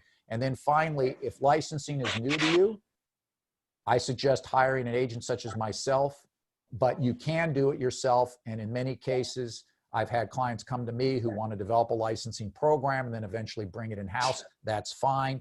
We work together and I assist you in developing your licensing program and then eventually helping to get your internal people up to speed and eventually hand it off. So that would be my recommendation if you're new to licensing. Finally, let me wrap it up by saying this to you. Remember, your nonprofit has IP. Your IP is a revenue generating asset. Put your IP to work in the market for you, generating recurring revenue, creating a forever grant. The second thing to understand is that licensing is the process. It creates the partnerships to generate recurring revenue for you. And third, understand this, royalty revenues can flow back into your nonprofit tax-free. You have to make sure, though, that you structure yourself properly to be able to do that. And the IRS has guidelines that allow this. It's perfectly fine. Just make sure you adhere to those guidelines. And you said it, whether you're setting up a for-profit, whether you're setting up a JFE, whether you're licensing direct, whether you're holding your intellectual property the correct way, you're managing it the correct way, you've got the right JV structure, whatever it is, check with your CPA or your tax attorney. They will help you get this set up properly, because I can tell you, tax-free royalties coming into your nonprofit, that's can be a very lucrative funding, recurring revenue source for your nonprofit. So we've covered a lot. There's obviously a lot more, but we only have a limited amount of time. I offer a lot of resources. Visit my website. You can find video presentations, special reports, blog articles, sign up for the newsletter. You may be getting my newsletter now, but there's a lot of good stuff there that you can get your hands on and really get yourself educated and figure out, what can you do with your nonprofit IP. So at that, Rodney and I are going to open up to question and answers now, because I know that there's been a bunch of questions that are coming in, and that's great because we want to answer all of them for you. Absolutely. Absolutely. So let's go. It looks like I want to hear that sermon too, Pastor Deidre, that you're going to come. Deidre just wrote, she said, I just know I will be using this in the sermon. I want to hear that one. Okay. So questions, you guys have questions. What are some of those questions you guys have for either myself or for Rand? Okay. I know that there was a bunch here. So let me go back up and take a look at them, because it looks like we got everybody, thinking, and we're going to go through and see if we can get through. We talked about sermons, so yes, you can license a sermon. Okay. Let's see. Kids characters we talked about. Writers program. Okay, I work with a writers program. There's an umbrella program over others. How would we, as a larger group, license out our IP? Well, that's a good question. And really, it's a question of if you have an umbrella program and you have multiple writers who are all contributing to it, then what you have to do is form what's called a pool, an IP pool, where you put all of this together and you form maybe one company or organization, maybe an LLC, but that's not uncommon for multiple IP owners to form a pool. In the commercial world, there's very large what's called patent pools. And these pools are all these patents that are created for cell phones and aerospace and smart cars. They're all put into this pool that's administered by a company, and they all agree that this pool will license out the rights and they'll all share in the royalty revenues, and you can do the same thing. So it's a very common strategy, and it's a good one, by the way, too, especially if you have a lot of different participants who are sharing their intellectual property. Question is a reentry transitional program nonprofit, how can I license my organization? Again, the question is, what is your transition program? How does it work? What is the process? What are the systems that you have inside? What is the name of it? What is the brand? You see, to be able to figure out if you can license it, and it may be licensable, the first thing you have to do is, as I said earlier, do that audit. Create a list, do an inventory, your systems, your processes. How do you do what you do? How do you enroll people? What is the follow-up? Do you have surveys? Whatever it is you do, pull it all together. Because once you do that, you can start to figure it out. And I can guarantee you may call it a reentry transitional program, but you've got a name behind it. That's your brand. You've got a trademark behind it. That's your brand. Hey, so, with that said also, Rand, here's the thing that I'm hearing, and here's what I really want to encourage the nonprofits to do. If you don't have your systems in place, today and now is a great time to start getting your procedures and getting your systems laid out. As you're looking at, wow, what are my assets? We don't have this spelled out. We have it here, but it hasn't been placed in paper. And what you can do, and what I suggest is maybe if you, after you identify it, maybe start putting your processes into something as simple as a PowerPoint presentation or something as simple as a keynote presentation that documents the steps that you do. So now you have something that others could benefit from and others could use. Those are your processes. Those are your procedures. That's a really good point. What Rodney's sharing there, for a lot of what I'm seeing here in the questions, remember, if you go back and you remember I talked about intellectual property and I showed you registered versus unregistered. Many of you are falling on this unregistered side because you have know-how and systems and processes in place. And Rodney brings up a really important point. You may not have ever documented those, but if your system or process is working and you're solving problems, others are interested in looking at a system that works, because you have to remember, ask yourself the question, how long did it take you to figure out those systems and processes and figure out if they even work? That's the issue, because why would somebody want to license your system or process? The answer is because it works, because it may take them too long to develop their own, or they may have been unsuccessful. That's the value. But you pause with that. That's another brilliant point. Why is this so important? Because some people are more followers, or guys, and they don't want to create things. They want to take something that's already proven, that already works, and they want to use it. So for the 5% of you that may be more initiators and maybe more doers, you already have these systems, you document it, somebody can come now and take it and run with it. Great, because all of this is starting with what's really powerful to me, which is really the power of an idea, taking your ideas, taking your systems, taking your pieces, leveraging it to bring in more resources. There was a question that came in a little earlier, Rand, from I believe it was Michelle.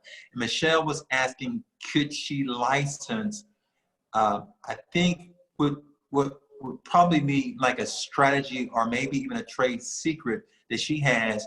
There are funders that are funding her, and she may mention that one of the reasons they are funding her is because of the way she's doing reporting, and evidently it's been successful. So she's wondering, can she actually license that strategy out for people who want to know it? Absolutely she can, because she knows how to do something that gets results.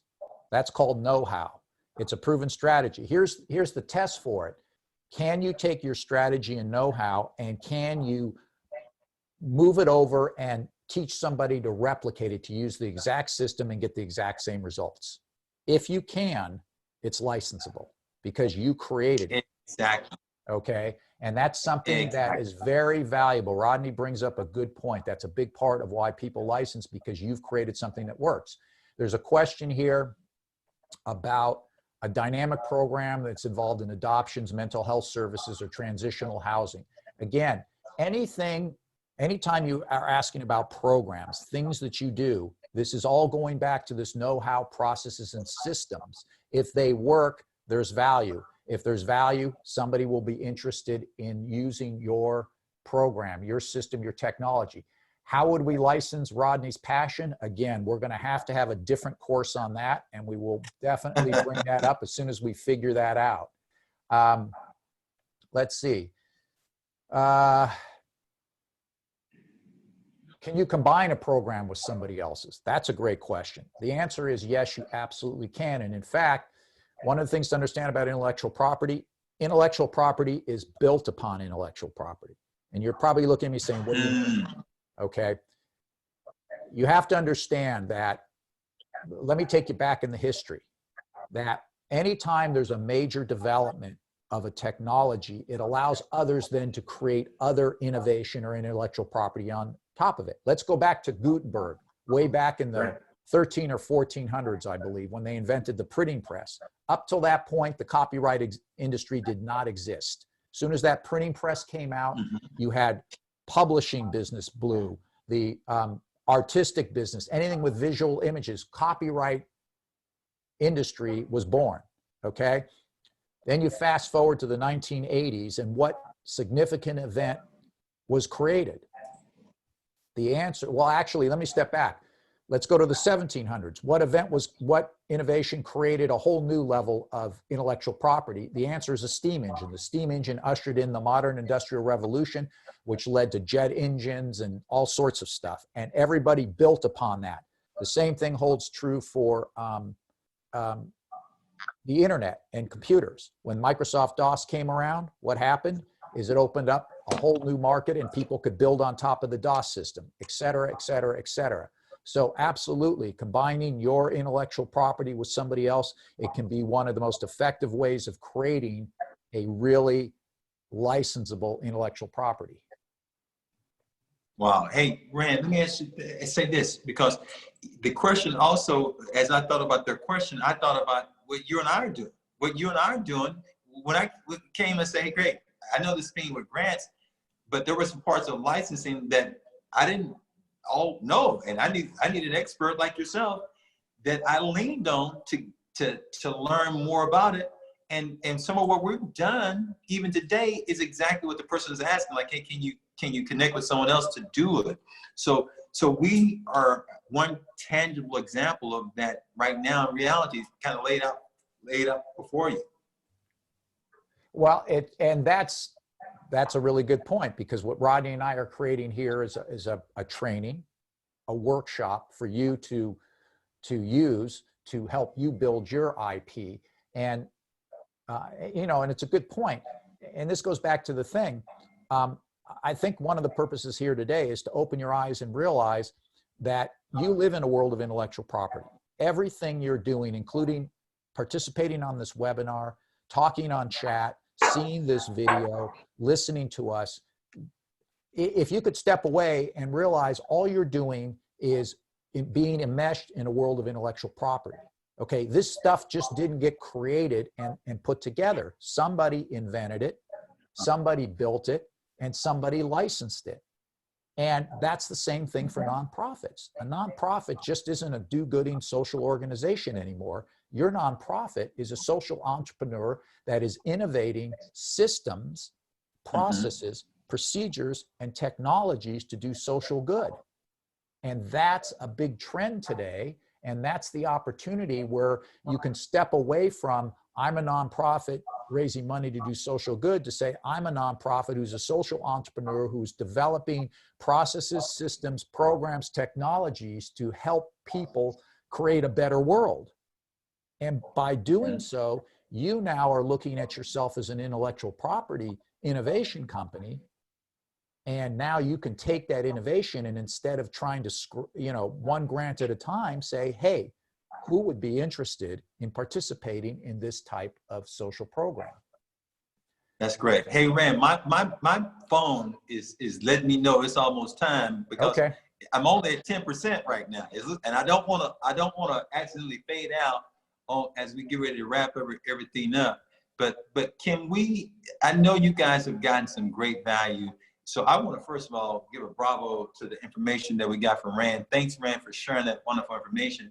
And we got some stuff that we think that can help you. If you found what you've heard today really helpful, and I'm sure you have, there's some other things. We've got a way for some of you that may be serious, like you're right, this right here makes great sense. Thanks, Helen. You may be saying, hey, I want to really take what I've learned and really put it into action. And that's you. There's a lot of ways we can help you. We're looking at setting up a time for a few of you who are really, really serious about going to the next level with this. And what we're going to provide is a consultation. And the consultation is totally complimentary and something we're going to be providing for you. However, let me share this with you. This is not for someone to just simply say, hey, let's just get on the telephone. I want to talk to you right for a second. This is not that kind of a call. And it's not that kind of call for you to say, hey, I just want to talk to you right now on the phone. No, it's not that kind of call. It's a call for you if you're really serious about in the next 60 days of really taking what you've learned here and really building it out and really doing something with it. And so if you're serious about doing something with it, you'll see there's an application page. and you'll see something that says grantcentralusa.com/forever grant 2020. If you will go to that page, there's a short, brief application there. And again, we're looking for people that are really serious about taking what you've learned and really doing something with it. So go and complete that short application if it makes sense for you. And we'd love to possibly get a chance to connect. Either he or myself, or even maybe both of us, may be on that call with you to look at what you're doing and to see how we may be able to help you to gain greater clarity, get more of your questions answered, so that you can really kind of position what you have in a more powerful way and bring in much, much more revenue, even if you're brand new and just starting out with your organization. So just go over, and this gift is a gift of being able to get on a call, because normally, like if you're calling, if we're scheduling a call and you're typically wanting to schedule a call with me for consulting, that's $1,000 alone, and that's not even mentioning range price as well. But what we're saying, for those that are really serious and really wanting to go to the next level and really implement this in a very practical way, I'm going to encourage you, go over to grantcentralusa.com/forever grant 2020 and sign up. And we'll look forward to getting a chance to connect with you more. Again, he has a lot of great resources on his website. If you haven't, go over to check out his website. Go over to YouTube. He's on YouTube. Go subscribe over there. And let's connect. And we want to see you do more good in the world, bring more good in the world to help more people. And we look forward to getting a chance to help you more. Rand, any final words as we get ready to wrap up? I think that as far as what we've been talking about here, let me just reiterate that there's never been a better time for nonprofit IP. And for all of you on the call, I think what you've got in terms of being a nonprofit, of looking at better ways of improving the world, of improving the society, this is what the trend is, and it's only going to grow greater. And I think that you have a golden opportunity here to really think about what we've talked about here. I strongly encourage you, if you've got any interest at all in looking at this strategy, at looking at a way of repositioning your IP, sign up for this strategy consultation. The initial consultation is not going to cost you anything, but find out what you can really do with it. Because I think that once you begin to understand what your organization has and where you can go with it, it can be a very, very exciting endeavor for you. And I think in particular for your nonprofit, if you are a startup, if you are challenged in looking for how can I expand, how can I scale up, how can I get bigger, then this would be a great opportunity for you. Obviously, Rodney is passionate about what he does. I'm passionate about what we do. We came together on this thing because we see a real opportunity for nonprofits in the intellectual property world. And now is the time to strike, because given everything that's going on, especially in our current environment, it's really shifting the focus for the world, for people, for communities, in terms of what is it that is going on and what do we need to do to really make ourselves a lot more socially oriented, socially focused, support each other better, and really give back to both the communities and the world at large. Absolutely. Absolutely. Ryan, listen, man, we got some other stuff we got to do. And I'm looking forward to it. I mean, you never know. Guys, you let me know, guys. You guys got to let us know. We may end up doing a boot camp, a couple-day boot camp or something, where we come together and help people that are interested, or maybe some other summits or some other things. But again, we want to help you be highly successful, get funded, and then take that funding and multiply that funding so that you do even more good and impact even more lives. Ryan, thank you for sharing the great wealth of information you shared with us today.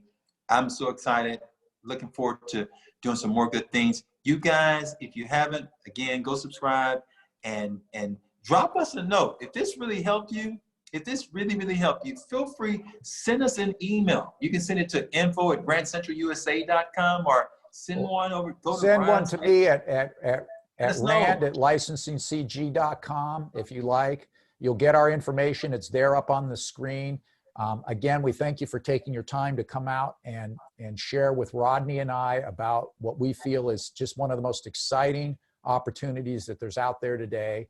And we look forward to hearing from you and speaking with you and helping take your nonprofit to the next level. All right, guys. With Forever. Adios. We're out of here. Have a good one. All right. Bye-bye.